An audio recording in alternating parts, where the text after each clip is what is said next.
இன்னைக்கு என்னம்மா சமையல்? கோவக்காய் அவியல் தான் பார்க்க போகிறோம். அடுப்பு பற்ற வை, சட்டி வச்சு எண்ணெய் ஊற்று, காயிட்டு கடுகை போடு, பொரியிட்டு வெங்காயத்தை போடு, 2 வணக்கி விடு, கோவக்காயை போடு, அது 2 கிளறி விட்டு வணக்கி விடு.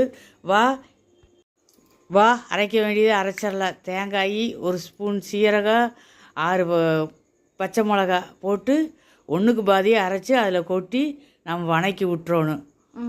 உப்பு தேவையான அளவு 1.5 ஸ்பூன் உப்பு, 1/2 ஸ்பூன் மஞ்சத்தூள் எல்லாம் கிளறி விடு. கிளறி விட்டு போட்டு தண்ணி தொளித்து ஊற்றக்கூடாது. தொளித்து கிளறி விட்டால் போது, மூடி வை.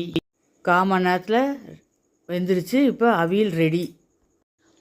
அப்போ கோவக்காய் ஃப்ரை பண்ணலையா? ஃப்ரையா? எத்தனை எண்ணெய் ஊற்றி செய்யறது? அதெல்லாம் உடம்புக்கு நல்லது இல்லை. அம்மனி இப்படி வேக வச்சு சாப்பிட்றது உடம்புக்கு நல்லது. வா சாப்பிட்லாம்.